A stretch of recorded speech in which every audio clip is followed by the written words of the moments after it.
फौजदारी प्रकरणं ही अनेक न्यायालयामध्ये वर्षानुवर्ष प्रलंबित असतात. आपल्याला माहीत आहे की दखलपात्र गुन्ह्याच्या बाबतीमध्ये फिर्याद दाखल झाल्यानंतर न्यायालयामध्ये चार्जशीट येते आणि त्यानंतर केसचे कामकाज सुरू होते. त्यातला पहिला टप्पा असा असतो की त्या आरोपीचा चार्ज करणं किंवा प्ली करणं, जे समरी ट्रायल असेल तर, आणि रेग्युलर क्रिमिनल केस असेल तर त्याच्यामध्ये चार्ज करणं. परंतु तो चार्ज झाल्यानंतर साक्षीदारांना समन्स काढल्यानंतर अनेक वर्ष साक्षीदार जे आहेत त्या केसमध्ये येत नाही. वारंवार समन्स काढलं जातं आणि केसचं कामकाज लांबलं जातं. याला काही म्हणजे केस लवकर चालण्यासाठी काय करता येईल का, आणि या संदर्भामध्ये माननीय कोर्टाकडे काय करता, कशा प्रकारचा अर्ज करता येईल, त्या संदर्भात माननीय सर्वोच्च न्यायालयाचा काय निकाल आहेत, त्याच्यामध्ये काय बदल झालेले आहेत, याबद्दल आज आपण जाणून घेणार आहोत. नमस्कार, मी आपला वकील मित्र ॲडव्होकेट कैलास नाईक. कायद्याचं म्हणजेच तुमच्या फायद्याचं बोलूया, तुमच्या हक्काच्या कोर्ट कचेरी या यूट्यूब चॅनलवर. मित्रांनो, जसं की मी आत्ता म्हटलं की जेव्हा फौजदारी केस जी आहे ती प्रलंबित राहते, साक्षीदारांना लवकर समन्स बजावत नाही. साक्षीदारांना जी समन्स, ज्याला आपण नोटीस म्हणूया, समजण्यासाठी, साक्षीस येण्यासाठी जी काढली जाते, त्याच्या बजावणीचा रिपोर्ट माननीय न्यायालयामध्ये येत नाही. त्यांना बजावलं किंवा नाही. बऱ्याच वेळा साक्षीदार हे बाहेरगावचे असतात, बाहेर जिल्ह्यातले असतात, त्यांना नोटिशीची बजावणी होत नाही. कधी कधी ते साक्षीदार ते गाव, ते ठिकाण सोडून गेलेले असतात आणि त्यामुळं सरकार पक्षातर्फे त्या साक्षीदारांना न्यायालयामध्ये साक्षी सेनेच्या संदर्भानं वेळोवेळी समन्स काढण्याचा अर्ज दिला जातो. त्यावर आदेशही होतो आणि माननीय न्यायालयामधून समन्स सुद्धा जातं. परंतु साक्षीदार काही कोर्टामध्ये येत नाही आणि केस जी आहे ती अशीच प्रलंबित राहते. ती वर्षानुवर्ष प्रलंबित राहते. या अनुषंगानं जेव्हा माननीय सर्वोच्च न्यायालयापुढं एक केस होती, ती केस जी होती ती राजदेव शर्मा विरुद्ध स्टेट ऑफ बिहार, ही एक केस 1998 साली, म्हणजे 8/10/98ला माननीय सर्वोच्च न्यायालयासमोर आल्यानंतर माननीय सर्वोच्च न्यायालयाने त्या केसमध्ये जे आहे ते एक निकाल दिलेला होता आणि ज्या कलमांच्या शिक्षा ज्या आहेत त्या शिक्षा 3 वर्षापर्यंतच्या शिक्षेची जी कलमं आहेत तर त्याची सुनावणी जी आहे ती 2 वर्षामध्ये संपवावी आणि ज्या 7 वर्षापेक्षा जास्तीच्या शिक्षेचे केसेस आहेत तर त्याच्यामध्ये जे आहे ते 3 वर्षाचा कालावधी ठरवून दिला होता आणि त्या पिरियडमध्ये त्या केसेस संपवाव्या असा निर्णयसुद्धा त्यावेळी दिलेला होता. परंतु त्यानंतर पुढे जेव्हा हा निर्णय झाला, हा निर्णय काही दिवस चालला, त्या निर्णयाच्या अनुषंगानं त्याला चॅलेंज केलं गेलं आणि नंतर एक 2002 साली जी आहे ती एक केस आलेली होती, पी रामचंद्र राव विरुद्ध स्टेट ऑफ कर्नाटक, आणि 2002-4 सुप्रीम कोर्ट केसेस 578.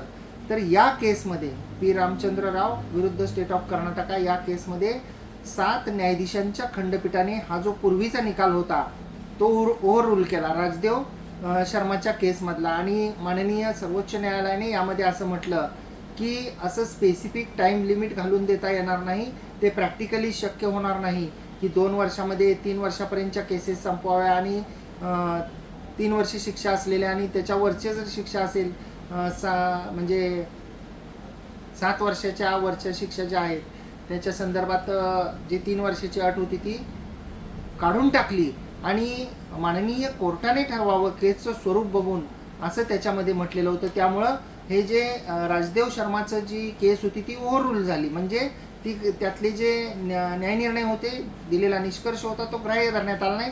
7 खंडपीठाच्या न्यायाधीशांनी तो निकाल जो आहे तो बाजूला ठेवला आणि नवीन निकाल दिला. मर्यादा जी आहे, कालमर्यादा फौजदारी प्रकरण संपवण्याची ती काढून टाकलेली होती. आता कालमर्यादा संपवून टाकल्यामुळं जी फौजदारी केस आहे ती नेमक्या किती दिवसामध्ये संपली पाहिजे याबद्दल जे आहे ती स्पष्टता नाही. परंतु जर का एखाद्या केसमध्ये साक्षीदारच येत नसतील आणि केस ही साक्षीदाराला समन्स येण्यासाठी प्रलंबित असेल, सरकार पक्ष स्टेप्स घेत असतील, वारंवार समन्स पाठवून सुद्धा साक्षीदार येत नसतील, तर आरोपी पुढे काय पर्याय आहे? आरोपी काय करू शकतो?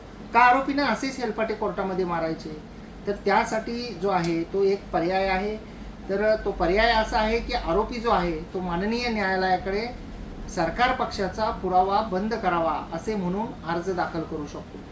त्या अर्जामध्ये आरोपी असे नमूद करू शकतो की जे आरोपीचा प्ली आहे किंवा चार्ज आहे, जो काही संबंधित केसमध्ये असेल, समरी ट्रायलमध्ये प्ली असेल आणि रेग्युलर केसमध्ये जे आहे ते चार्ज असेल तर तो चार्ज या तारखेला झालेला आहे. त्यानंतर समन्स या तारखेला काढण्यात आलेला आहे. त्याच्यामध्ये काही साक्षीदार झालेले असतील तर ते साक्षीदार या तारखेला झालेले आहेत, एवढ्या वर्षापूर्वी झालेले आहेत. पुढील साक्षीदार जे आहेत ते पुढील साक्षीदार त्यानंतर एवढ्या वर्षापासून येत नाहीत.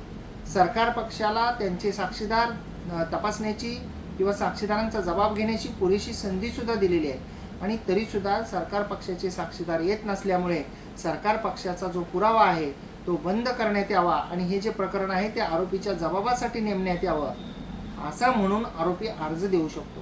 त्या अर्जावर सरकार पक्षाचं म्हणणं घेतलं जातं, त्याच्यावर दोन्ही पक्षांचा युक्तिवाद होतो आणि जर माननीय कोर्टास योग्य वाटलं, त्या अर्जातील मजकूर योग्य वाटला, केस खूप दिवसापासून अनेक वर्षापासून प्रलंबित आहे असं वाटलं आणि ती केस सर्वात महत्त्वाचं म्हणजे आरोपीच्या चुकीमुळे कोणत्याही प्रलंबित नाही, आरोपीने ती केस लांबवलेली नाही, तर सरकार पक्षाचे साक्षीदार येत नसल्यामुळं सरकार पक्षांना पुरेशी संधी मिळून सुद्धा सरकार पक्षाने साक्षीदार जे आहेत ते माननीय न्यायालयापुढे हजर केलेले नाहीत.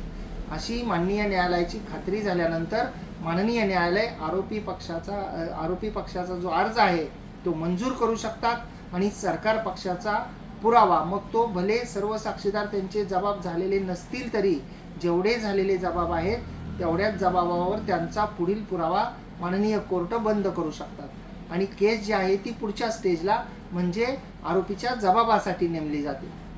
हा एक ऑप्शन आपल्याला आहे. अनेक वर्ष जर का त्या एखाद्या फौजदारी केसमध्ये साक्षीदार जर येत नसतील तर आपण सरकार पक्षाचा पुरावा बंद करण्याच्या अनुषंगानं संपूर्ण डिटेल त्या फाईलमधली माहिती, चार्ज कधी झाला, त्यानंतर नोटिसा कधी काढल्या, केव्हापासून नोटिसा काढल्या जात आहेत, त्याच्यामध्ये किती साक्षीदार झालेले आहेत, शेवटचा साक्षीदार कधी झालेला आहे आणि किती वर्षापासून पुढील साक्षीदारासाठी ती केस प्रलंबित आहे याचा डिटेल मजकूर लिहून आपण अशा प्रकारचा अर्ज माननीय कोर्टाकडे सादर करू शकतो आणि माननीय कोर्टाने पुरावा बंद केल्यानंतर पुढची स्टेज येईल ती म्हणजे आरोपीच्या जबाबाची आणि त्याच्या पुढची स्टेज जी असणार आहे ती अंतिम युक्तिवादाची आणि त्यानंतर निर्णयाची. माहिती जर आपल्याला आवडली असेल, आपण जर कोर्ट कचेरी यूट्यूब चॅनलला अद्याप सबस्क्राईब केलेलं नसेल तर सबस्क्राईब जरूर करा. बाजूचं बेल आयकॉनचं बटन दाबा म्हणजे व्हिडिओचे नोटिफिकेशन आपल्यापर्यंत पोहोचतील. आपल्याला यूट्यूब चॅनलवर कलरचं हाईप नावाचं बटन दिसलं तर त्यालाही क्लिक करा. त्यासाठी कोणतेही पैसे लागत नाहीत. आपण ते बटन क्लिक केल्यानंतर व्हिडिओ जास्तीत जास्त लोकांपर्यंत पोहोचतो. आपण जर या व्हिडिओला फेसबुक इंस्टाग्रामवर पाहत असाल आणि अद्याप जर का आपण फेसबुक इंस्टाग्रामचे प्रोफाईल्स आणि पेजेस फॉलो केलेले नसतील तर फॉलोसुद्धा जरूर करा आणि त्या ठिकाणी सुद्धा लाईक आणि शेअर करा. शेअर यासाठी की ही माहिती सर्वांपर्यंत पोहोचेल, या माहितीचा फायदा इतरांना सुद्धा होईल. धन्यवाद.